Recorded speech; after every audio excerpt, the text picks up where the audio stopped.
Well, I wasn't expecting a masterpiece, but it's still better than Michael fucking Bay any day.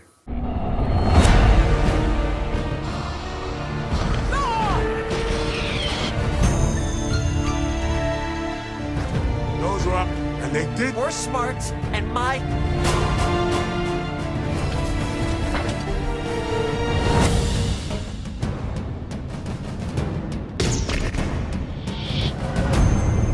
He told me enough. No, I.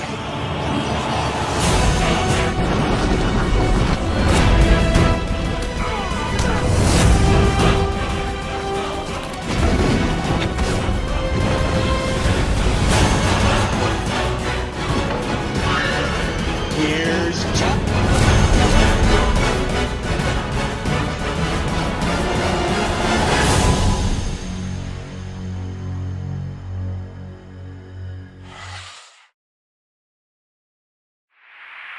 Hey everyone, it's Don G. Corleone here, and I'm here with a brand new movie review. And this is going to be a review is for a movie that came out this weekend, and it was for another franchise film, and it's for one based off a toy series. I did this review series all the way beginning of last year, and now a new one has just come out, not starring just one Transformer, but all the Transformers this time.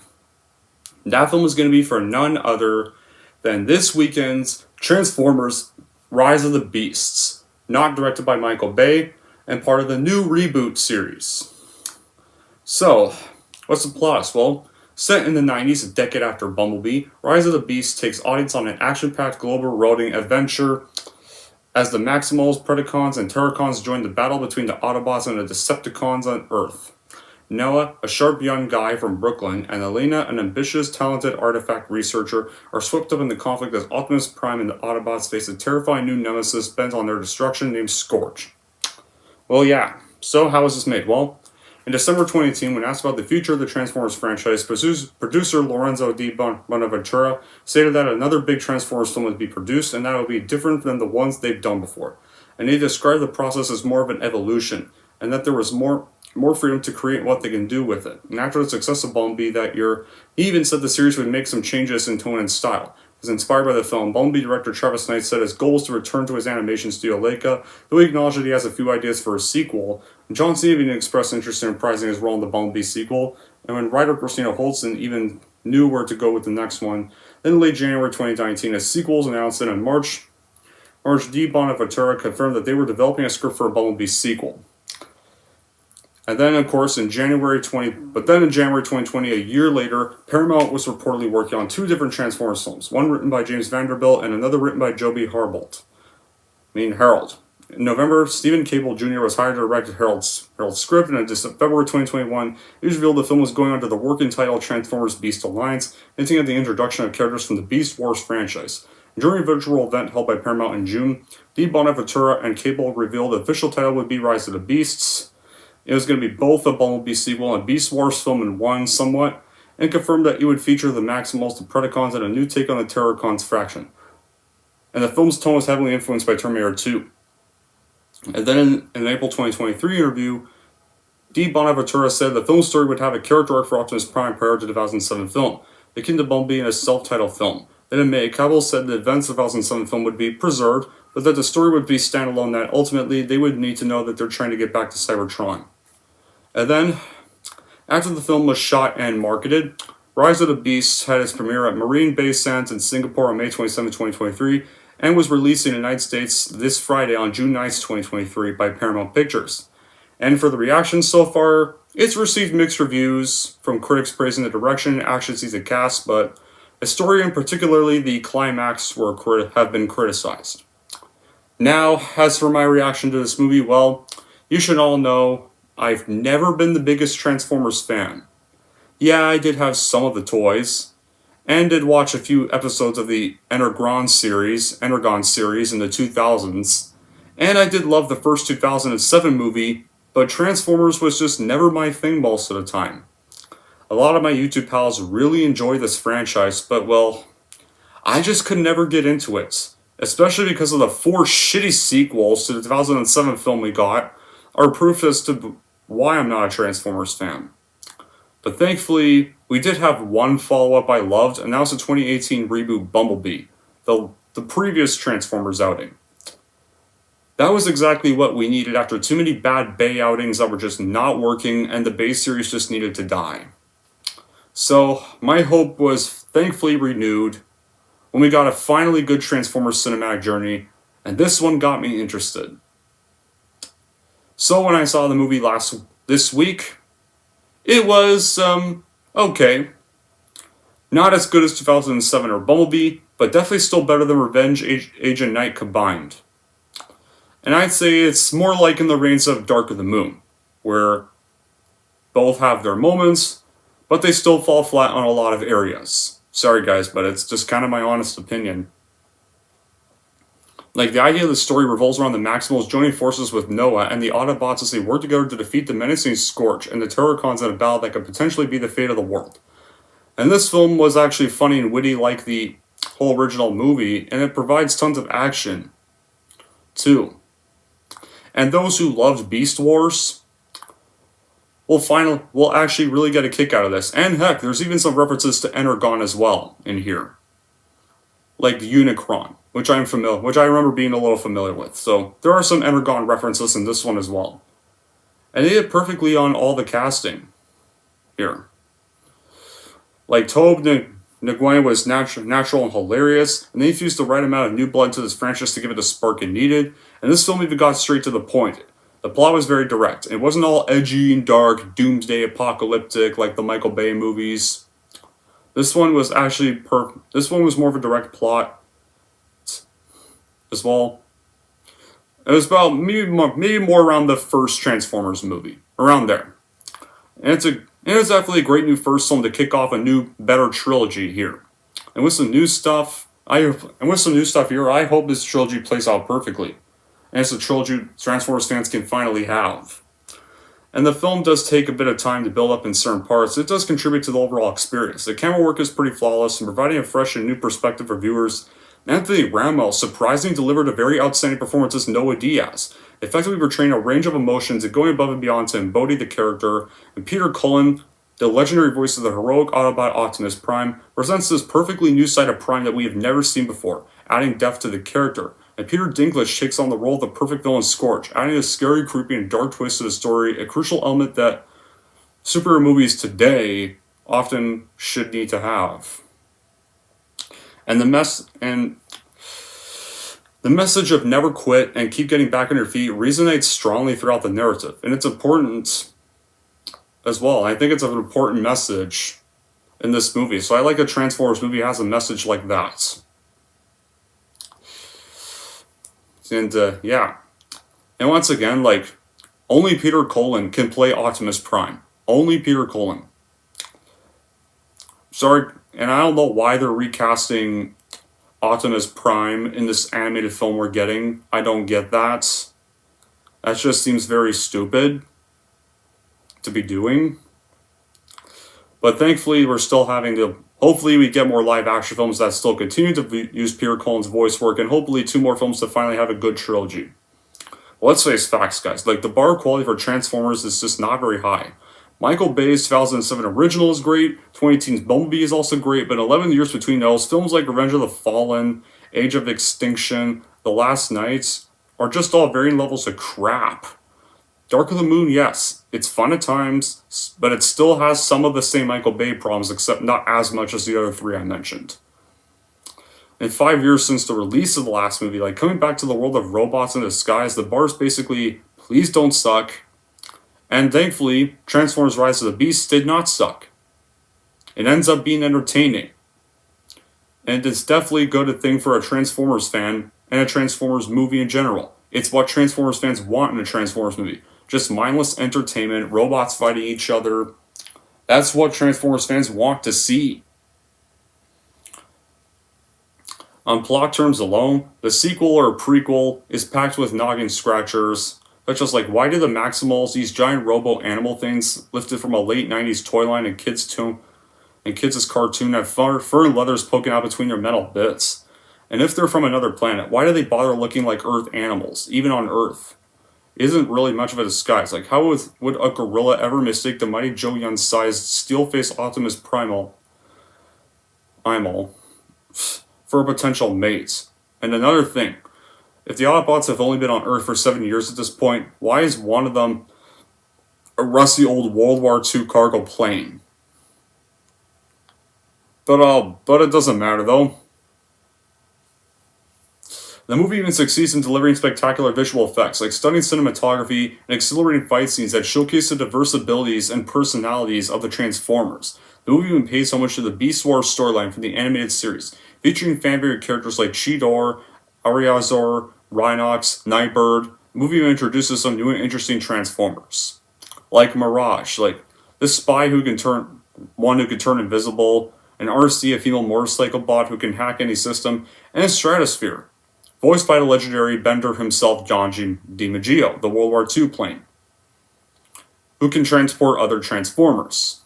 And speaking of Mirage, Mirage was gold. Mirage was hilarious in this. I think he's probably easily one of the best Transformers characters we've had in a long time. Like, his comedy was perfect.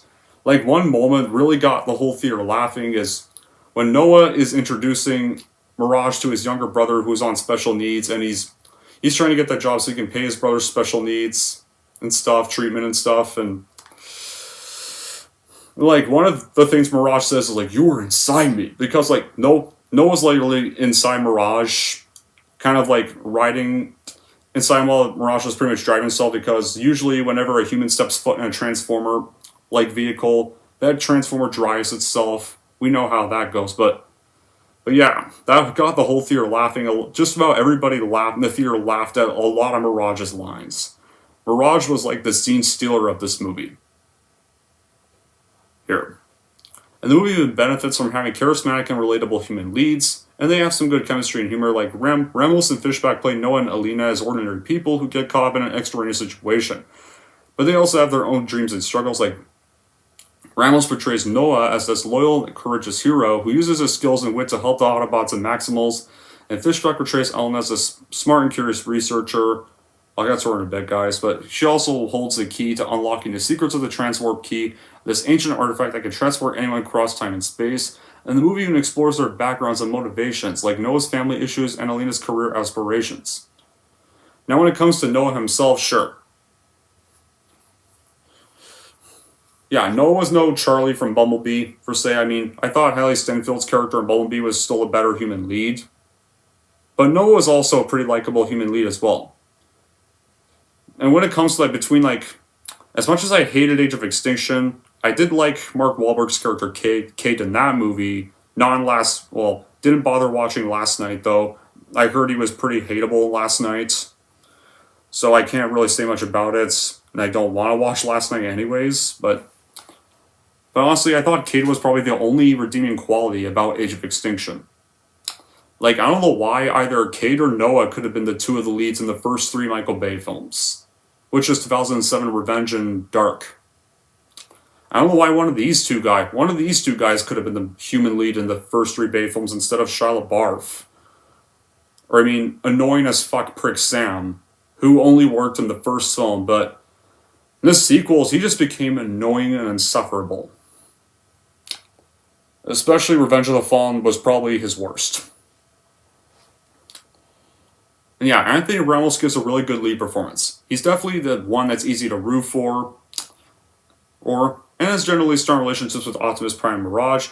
Mirage is a standout, like with Pete Davidson voicing the character, the quips just never get annoying, and he's actually not an annoying comic relief. And he has an emotional connection to Noah as well. Like, Mirage was probably the best of the Transformers characters in this film.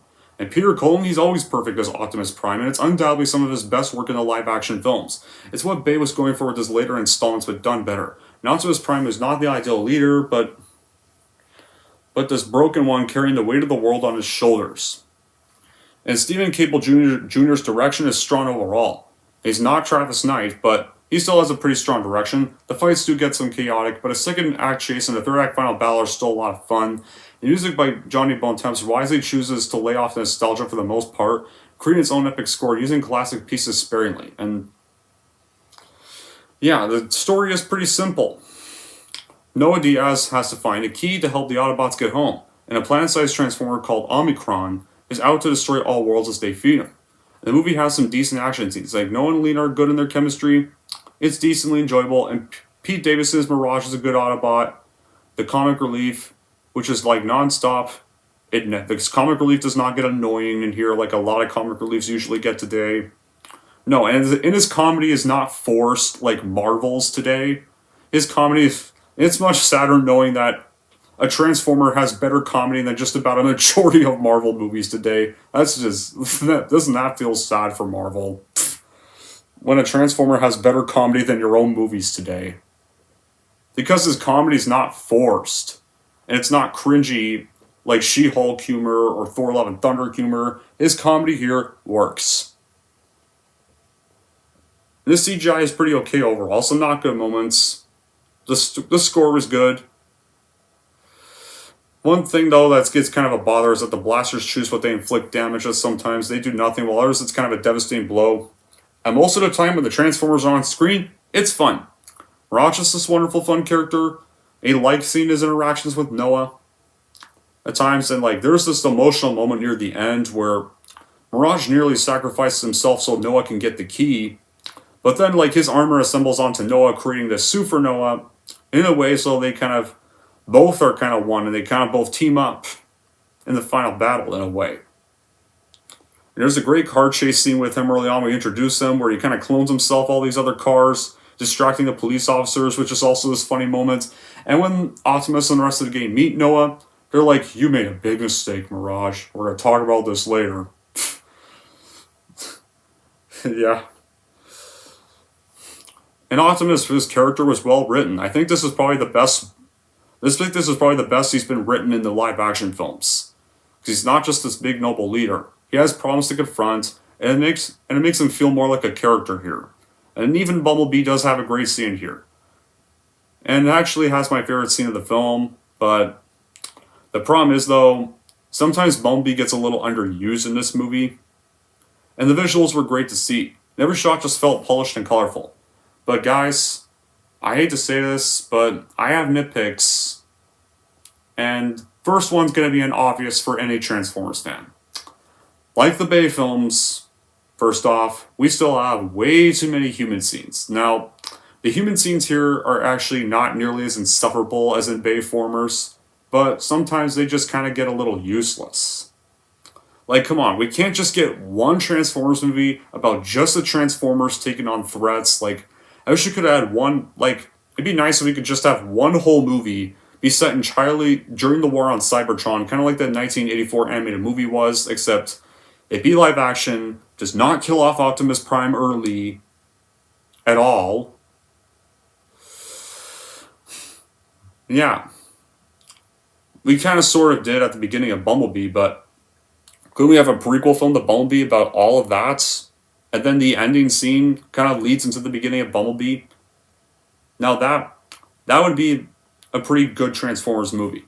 People could say it wouldn't be well written. Well, Transformers isn't always really well written to begin with. The writing also still isn't really good. Some of the human characters can get a little boring, keep dragging the movie down. Like the character of Alina, despite some good chemistry with Noah, she just felt unnecessary at all, and she kind of got a little annoying at times. And you can clearly see from the plot that the writers were just constantly looking for something for Alina to do, and it just felt forced. And it does have a bit of a predictable and cliched plot. It relies kind of on tropes such as the Chosen One, the MacGuffin, the Evil Overlord, the Last Minute Save, and it has some pacing issues, and it tries to cram too much information and action to its 127-minute runtime. And the movie could have benefited from having more character development with the emotional depth of both the humans and the Transformers. And the movie also has some logical inconsistencies and plot holes, like how Unicron can devour planets without being noticed by anyone else in the galaxy, how Scourge can control other Transformers with his tentacles, and how Noah can hack into Mirage's system with ease. And, well, and something about the ending I won't spoil, but part of the ending left me wondering something. Could something be happening? But it also kind of hints that Hasbro just kind of now wants a cinematic universe of their properties. Because all I can say is the ending does tease one of their properties that did get a bad action movie franchise as well in 2009. So I will not spoil it here at all, though. But I think some of you Hasbro fans can know what I'm talking about. And know which one I'm talking about. And of course, Bumblebee gets really... I feel like they did Bumblebee kind of dirty in this movie. They underused him a lot, and one part had me kind of a little annoyed. The only thing I will spoil here is he almost gets the Alien 3 treatments. But thankfully, he does kind of the same problem Optimus got in Revenge of the Fallen, where he just gets killed off, and then just comes back at the end, whereas Revenge of the thing is, Revenge of the Fallen, though, that title makes it look like it's supposed to be a movie about the Decepticons. So, kind of like Infinity War was about Thanos. So, it kind of looks like that movie's supposed to be about the Decepticons.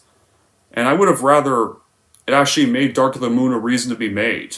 That movie could have ended with the Decepticons winning, Optimus getting killed as the cliffhanger ending, and the Decepticons successfully revive Megatron at the end. No, the Decepticons then have fallen, take over Earth, and the last shot could have been them reviving Megatron, and Megatron swimming up to the ocean, and then it cut to black to be continued. Right there. But whatever, I'm getting back to this movie. Thankfully, Bumblebee comes back at the end, and he thankfully, for the final battle, and he thankfully subvert the stupid Alien 3 crap they were almost about to do to him. So yeah, the bad qualities don't really make this movie terrible at all, and I still think it's an average watch, but I feel like this is just strictly supposed to be a movie for Transformers fans, and just them alone. I don't think a non-Transformers fan would really enjoy it nearly as much. But in the end, I would honestly, if you're not a Transformers fan, I would probably just wait for this to hit streaming because it's, not that just memorable of a film, but it's an improvement over 2, 4, and 5, not close to Bumblebee 2007, just more on the lines of Dark of the Moon. Some good moments, but some of the writing still bogs it down. Anyways, that's it for my review of Rise of the Beasts. Wondering how I'm going to rank Rise of the Beasts? Here's how I'm going to rank this movie. So overall, unless you're a Transformers fan, then I would just stream this one online because it's not really too memorable, and non-fans just won't really get into much of a kick out of it. And if you're wondering how I'm going to rank Rise of the Beasts, I'm going to give Rise of the Beasts a 6 out of 10. There we go! That wraps up my review for Rise of the Beasts. So yeah, I'm back to YouTube this week with 2 other reviews. 2 other sequel reviews in the review series I'm currently doing. And yeah, next review anyways, it's going to be for the one of the animated review series I'm doing. And we all know this one's considered to be one of the best sequels of all time and one of the best animated films of all time. And until then, guys, that'll be it for this review. Thank y'all for watching. If you like this one to see more, don't forget to like and subscribe to Don G. Corleone.